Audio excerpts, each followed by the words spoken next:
চুয়াডাঙ্গার জীবননগরে আধিপত্য বিস্তার নিয়ে বিএনপি জামায়াত নেতাকর্মীদের সংঘর্ষ, একজন নিহত, আহত ৫। এলাকা থমথমে। নির্ধারিত সময় পার হলেও সুনামগঞ্জের হাওরে শেষ হয়নি ফসল রক্ষা বাঁধ নির্মাণ কাজ। অনিয়ম, দুর্নীতি আর অব্যবস্থাপনাকে দুষছেন কৃষক নেতারা। বাঁধের যে অবস্থাটা দেখা যায়, এটা কিন্তু তাদের গাফলাতির ফলে অনেক কাজ তো বাকি রয়ে গেছে। দুবরা লাগানি, তরমুজ দেওয়া।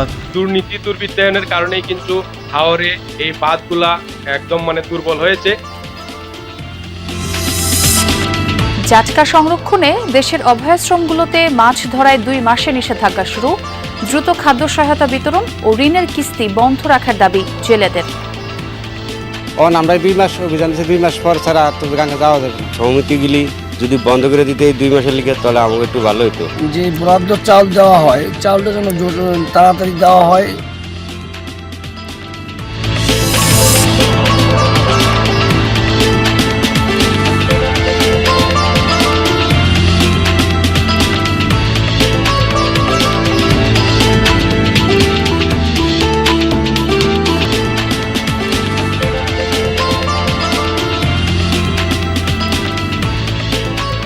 আমন্ত্রণ সংবাদ সারাদেশে, সঙ্গে আছি আমি ছোয়া খন্দকার। আর এতক্ষণ শিরোনাম দেখছিলেন। চুয়াডাঙ্গার জীবননগরে এলাকায় আধিপত্য বিস্তার নিয়ে বিএনপি ও জামায়াত নেতাকর্মীদের সংঘর্ষে এক জামায়াত কর্মী নিহত হয়েছেন আর আহত হয়েছেন 2 পক্ষের অন্তত 5 জন। গত রাতে উপজেলার হাসাদাহ বাজারে এই ঘটনা ঘটে। স্থানীয়রা জানায়, এলাকায় আধিপত্য বিস্তার নিয়ে বাঁকা ইউনিয়ন স্বেচ্ছাসেবক দলের সাবেক সহসভাপতি মেহেদী হাসান ও ইউনিয়ন জামায়াতের আমির মফিজুর রহমানের মধ্যে বিরোধ চলছে। সংসদ নির্বাচনের পরদিন মেহেদী হাসানকে মারধর করা হয়। এর জের ধরে শনিবার সকালে হাসাদাহ বাজারে জামায়াত কর্মী খায়রুল ইসলামকে মারধর করে মেহেদী ও তার লোকজন। এই ঘটনা নিয়ে রাতে 2 পক্ষের মধ্যে বাকবিতণ্ডা হয়। এক পর্যায়ে বাঁধের সংঘর্ষ। এতে আহত হন 6 জন। আহত হাফিজুর রহমানকে উন্নত চিকিৎসার জন্য রাজধানীর একটি বেসরকারি হাসপাতালে ভর্তি করা হয়। পরে চিকিৎসাধীন অবস্থায় মারা যান তিনি। হাফিজুর জামায়াত নেতা মফিজুরের ছোট ভাই। মফিজুরও গুরুতর আহত অবস্থায় হাসপাতালে ভর্তি রয়েছেন। এই ঘটনায় এখনো মামলা হয়নি। জড়িতদের ধরতে অভিযান চলছে বলে জানিয়েছে পুলিশ।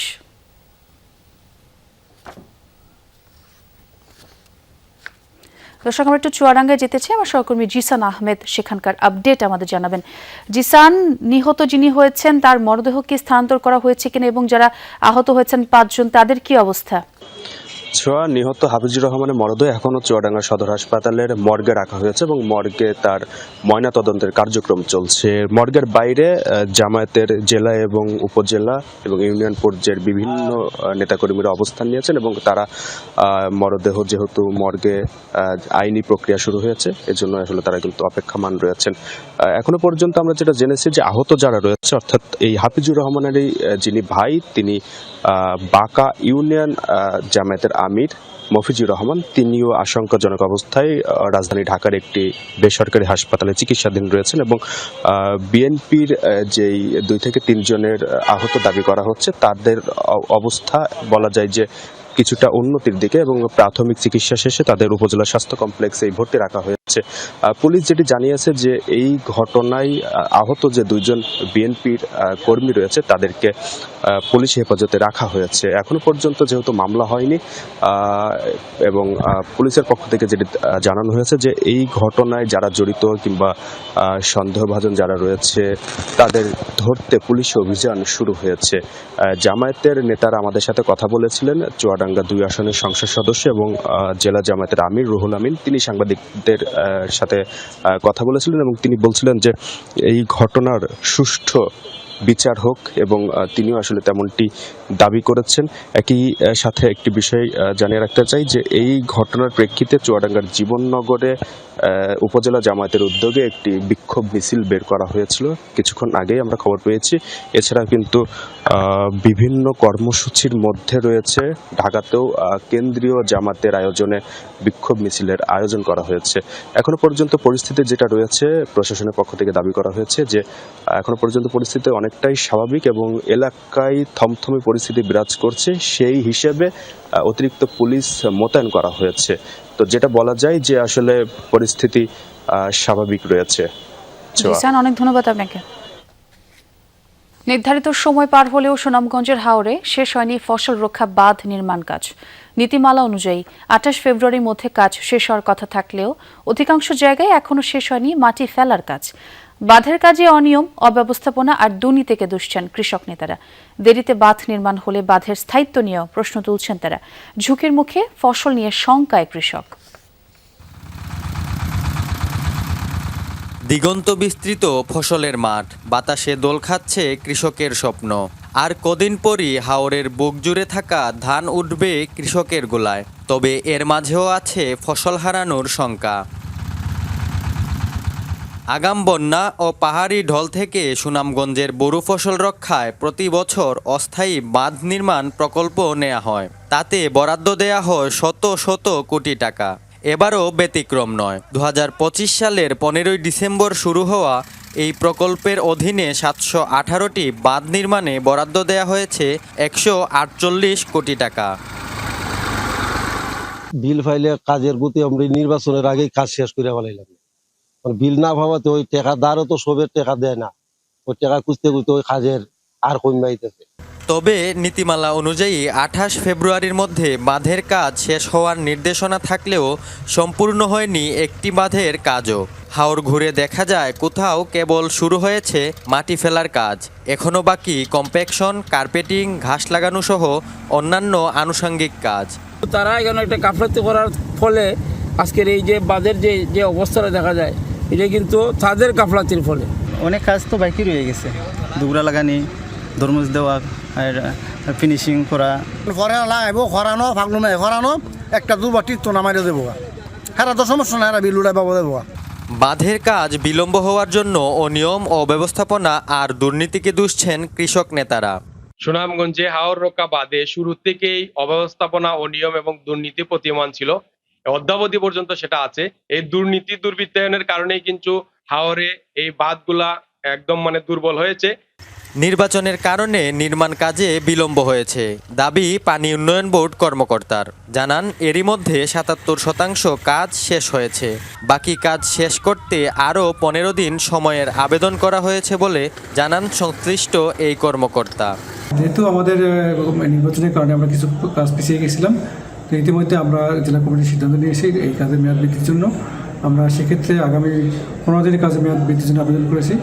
আমরা আশা করতেছি যে 15 দিনের ভিতরে এই বর্ধিত সময়ের ভিতরে আমরা হয়তো কাজটা শেষ করতে পারবো। জেলায় এবছর 2,23,505 হেক্টর জমিতে বোরো আবাদ হয়েছে। সোহানুর রহমান সোহান, যমুনা নিউজ, সুনামগঞ্জ। ঠাকুরগাঁওয়ে স্বাস্থ্যসেবা নিশ্চিতে 250 শয্যার জেনারেল হাসপাতালকে 500 শয্যায় উন্নীত করা হবে, জানিয়েছেন এলজিআরডি মন্ত্রী মির্জা ফখরুল ইসলাম আলমগীর। সকালে ঠাকুরগাঁও জেনারেল হাসপাতাল পরিদর্শন শেষে এসব কথা বলেন তিনি। মির্জা ফখরুল বলেন, হাসপাতাল পরিচ্ছন্ন রাখার পাশাপাশি স্বাস্থ্যসেবা নিশ্চিতে প্রয়োজনীয় ব্যবস্থা নেওয়া হবে। রোগী ও স্বজনদের সুবিধার্থে জেলা প্রশাসন থেকে একটি লিফটের ব্যবস্থা করা হবে বলেও জানান মন্ত্রী। নীতিমালা অনুযায়ী 3 বছরের বেশি একজন ডাক্তার একই কর্মস্থলে থাকতে পারবেন না, কিন্তু ঠাকুরগাঁওয়ে 5 থেকে 7 বছর ধরে রয়েছেন চিকিৎসকরা। এমন প্রশ্নের জবাবে মির্জা ফখরুল বলেন, ধীরে ধীরে সকল বিষয়ই ঠিক করা হবে। মানুষ যেন স্বাস্থ্যসেবা পায় এই বিষয়ে আমরা সবসময় সজাগ থাকবো। আমি সুপারকে বলেছি যে তার যা যা প্রয়োজন যদি আমাদের জানান, তাহলে আমরা সেই বিষয়ে আমরা সরকারের তরফ থেকে ব্যবস্থা নিতে পারবো। ডিসি সাহেব জানিয়েছেন তিনি একটা লিফটের ব্যবস্থা করে দেবেন। পাবনায় দাদি নাতনিকে হত্যার ঘটনায় অজ্ঞাতদের আসামি করে মামলা হয়েছে। এই ঘটনায় জড়িত সন্দেহে 2 জনকে আটক করা হয়েছে। গতরাতে মামলাটি করেন নিহত সুফিয়া খাতুনের মেয়ে মর্জিনা খাতুন। এর আগে শুক্রবার ঈশ্বরদী উপজেলার ভবানীপুর উত্তরপাড়ার জয়নাল খার বাড়িতে হয় হত্যাকাণ্ড। পুলিশ জানায় বাড়িতে কেউ না থাকায় নাতনি জামিলা আক্তারকে নিয়ে ঘুমিয়েছিলেন দাদি সুফিয়া খাতুন। মধ্যরাতে ঘরে ঢুকে সুফিয়াকে হত্যা করে দুর্বৃত্তরা। পরে নাতনি জামিলাকে অপহরণ করে পাশের একটি গম খেতে নিয়ে ধর্ষণের পর হত্যা করা হয় তাকে।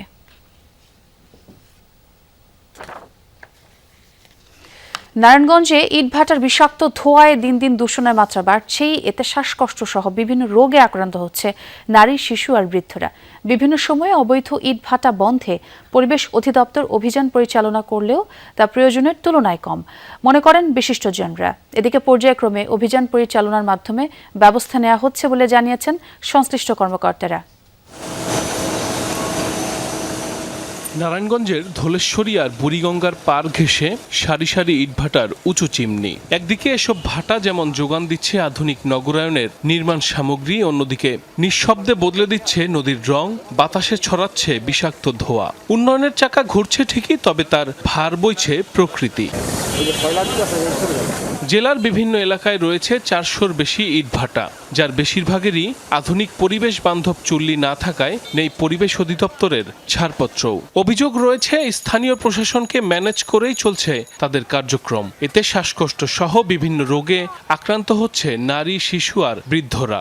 ধুলা বালু দেখেন বাড়িঘরের কি অবস্থা, এক বাচ্চা ঘর সর্দি ঠান্ডা সব লাগিয়ে আছে, আমার কথার কোনো মূল্যই নেই। মেম্বার স্যার মুখে খোলা ঘর সব নষ্ট, ধুলাবালিতে ভরে জায়গা। ফল গাছও কতগুলি নষ্ট হয়ে রয়েছে। এই যে মানুষের টিন মিনগুলি তামানকে যে টিন 5 বছর টিকবে, এই টিন 2 বছরও যায় না।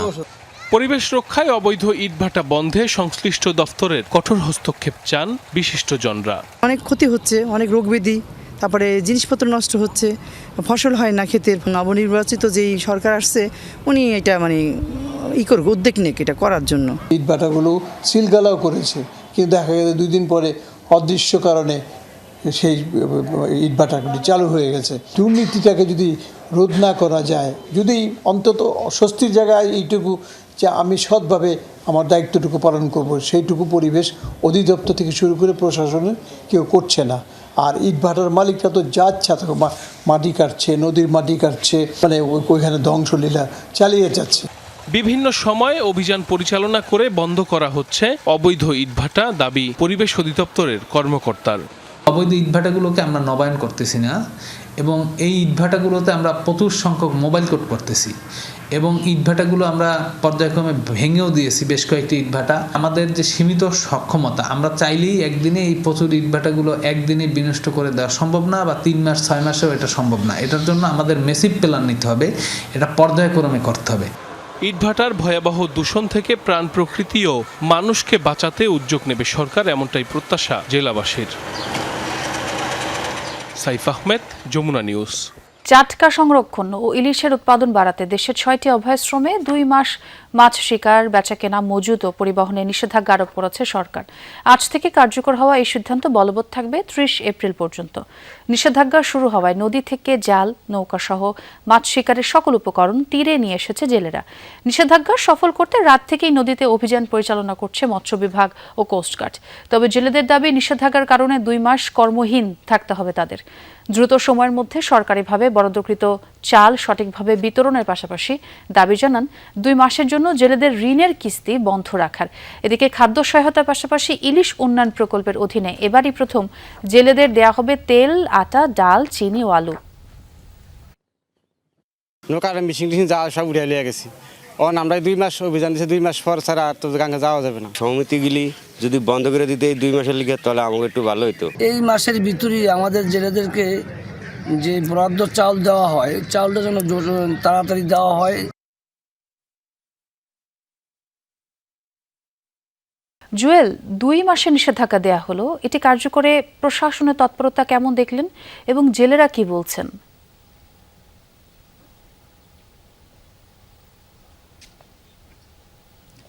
আসলে আপনি যেমনটাই বলছিলেন, আজ কিন্তু নিষেধাজ্ঞার প্রথম দিন। রাত 12:01 থেকে নিষেধাজ্ঞা কিন্তু শুরু হয়েছে, এবং সকাল থেকে কিন্তু মৎস্য বিভাগ, কোস্টগার্ড সহ আইনশৃঙ্খলা রক্ষাকারী বাহিনীর সদস্যরা কিন্তু মেঘনা এবং তেঁতুলিয়া নদীর কিন্তু চষে বেড়াচ্ছেন। তবে এখন পর্যন্ত ভোলার মেঘনা এবং তেঁতুলিয়া নদীতে কোনো জেলে বা জাল জব্দের কোনো কিন্তু খবর আমরা পাইনি। তবে আমরা যেই পয়েন্টটিতে রয়েছি, এটি ভোলা সদর উপজেলার তুলাতুলি মেঘনা নদীর পারে। সেখানে কিন্তু আমরা সকাল থেকে দেখতে পেয়েছি যে যারা জেলে রয়েছে তারা কিন্তু নিষেধাজ্ঞা মেনে কিন্তু গত রাতে কিন্তু তারা তীরে ফিরে এসেছে, এবং তীরে ফিরে এসে যেমনটা দেখলাম যে তারা তাদের যে মাছ শিকারের যে উপকরণ রয়েছে সেগুলো কিন্তু তারা গুছিয়ে কিন্তু বাড়িতে নিয়ে যাচ্ছেন। অনেক জেলে দেখলাম যে ট্রলার থেকে তাদের যেই ইঞ্জিন রয়েছে সেগুলো কিন্তু তারা নিরাপদ জায়গায় কিন্তু রাখছেন, এবং জেলেদের সাথে কথা বলে যেমনটা জানতে পেরেছি, জেলেরা কিন্তু আমাদেরকে জানিয়েছেন যে তারা এই 2 মাসের যে সরকারি নিষেধাজ্ঞা, সেই নিষেধাজ্ঞাকে স্বাগতম জানিয়েছেন। পাশাপাশি নিষেধাজ্ঞাকালীন সময়ে যে প্রতি বছর যে তাদেরকে চাল বরাদ্দ দেওয়া হয় সেটি তারা দ্রুত বিতরণের পাশাপাশি সঠিকভাবে বিতরণের দাবি জানিয়েছেন। এবং এছাড়াও কিন্তু জেলেরা আরেকটি বিষয় জানিয়েছেন যে তাদের যেই নিষেধাজ্ঞার কালীন সময়ে তারা মূলত কর্মহীন হয়ে পড়ে এবং বেকার সময় পার করে, এবং যার কারণে তারা কিন্তু প্রতি বছরই তারা এনজিও সহ বিভিন্ন সংস্থা থেকে ঋণ নিয়ে তারা কিন্তু জাল নৌকা সহ বিভিন্ন কিছু তৈরি করেন। এবং যেহেতু নিষেধাজ্ঞা চলছে, নিষেধাজ্ঞার কারণে তারা বেকার সময় পার করবেন এবং তারা দাবি জানিয়েছেন যে নিষেধাজ্ঞাকালীন সময়ে অন্তত যাতে তাদের কাছ থেকে কিস্তি আদায় টানা হয়। জি, অনেক ধন্যবাদ আপনাকে জুয়েল। মানিকগঞ্জের কাশাদহ খাল, যার মাটি কেটে খনন কর্মসূচির উদ্বোধন করেছিলেন সাবেক প্রেসিডেন্ট জিয়াউর রহমান। এই খালের পানিতে বোরো আবাদ করেন 12 গ্রামের হাজারো কৃষক, কিন্তু সংস্কারের অভাবে খালের বড় অংশই ভরাট। প্রধানমন্ত্রী তারেক রহমান খাল খনন কর্মসূচির ঘোষণা দেওয়ার পর দাবি উঠেছে এটি পুনঃসংস্কারের। উনি এখানে নিজে মাটি কাইটে দিছে, লেবারের মাথায় উঠে নিজে হাতে কোদাল দিয়ে কাইটে মাথায় উঠে দিছে, বহুত লোকজন ছিল। 1979 সালের 1 ডিসেম্বর শিবালয় উপজেলার আনুলিয়া গ্রামে নেমেছিল মানুষের ঢল। প্রেসিডেন্ট জিয়াউর রহমান নিজেই মাটি কেটে সূচনা করেন কাশাদহ খালের খনন কাজ। সেদিনের স্মৃতি এখনও আনকোড়া এই প্রবীণের চোখে।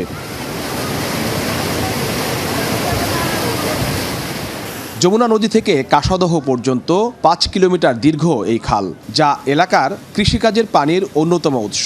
স্থানীয়দের কাছে এটি জিয়া খাল নামে পরিচিত। সংস্কারের অভাবে খালের সিংহভাগই ভরাট। বাদবাকি অংশের পানিতে বোরো চাষ করেন 12 গ্রামের মানুষ। খালটা ময়লা আবর্জনায় ভরে আছে, এমনকি পানি নিষ্কাশন করার জন্য খুবই কষ্টকর। আমাদের একমাত্র জীবিকা নির্বাহ হয় এই খালের পানি দ্বারা ইরি ধান চাষ করে। পানি যায় না, কোনো জায়গায় পানি বাইয়ে থাকে, আবার কোথাও বাইয়ে গেছে। প্রধানমন্ত্রী তারেক রহমান সারা দেশে খাল খনন কর্মসূচির ঘোষণা দেওয়ার পর স্থানীয়দের প্রত্যাশা বেড়েছে। তাদের দাবি, স্মৃতিবিজড়িত খালকে অগ্রাধিকার ভিত্তিতে পুনঃসংস্কার করা হোক। প্রায় 5 কিলোমিটার ব্যাপী এই কাশাদহ খালটা, এবং যার প্রস্থ হচ্ছে 20 থেকে 22 ফুট। তো এর মধ্যে হচ্ছে 12টি গ্রামের প্রায় 1000-এর উপরে কৃষকের জীবনের সাথে সম্পৃক্ত। এই খালের সাথে মৎস্যজীবী যারা আছেন এলাকার, তাদেরও জীবিকার একটা ওখানে কর্মসংস্থান নতুন করে হবে যদি খালটা খনন করা যায়। স্থানীয় এমপির আশ্বাস, কাশাদহ খাল পুনঃখনন সহ গড়ে তোলা হবে পর্যটন এলাকা। সবটুকু শক্তি দিয়ে চেষ্টা করব এই খালটাকে পুনঃ খনন করে শুধু খাল সচল নয়, এই খালের সাথে পুরা জেলার যে সেচ প্রকল্পের সমন্বয়, সেই কাজটা আমি সম্পন্ন করব। আমি এটাকে শেষ পর্যন্ত চেষ্টা চালিয়ে যাব এই এলাকাটাকে একটি পর্যটন কেন্দ্র হিসাবে গড়ে তোলার জন্য। স্মৃতিরক্ষার পাশাপাশি কৃষি ও পরিবেশ রক্ষায় কাশাদহ খালটি দ্রুত সংস্কারের উদ্যোগ নেবে সরকার, এমনটাই প্রত্যাশা স্থানীয়দের। BM Khorshed, Jamuna News, Manikganj. দর্শক, এই ছিল সংবাদ সারা দেশে। এতক্ষণ যারা সঙ্গে ছিলেন সবাইকে ধন্যবাদ।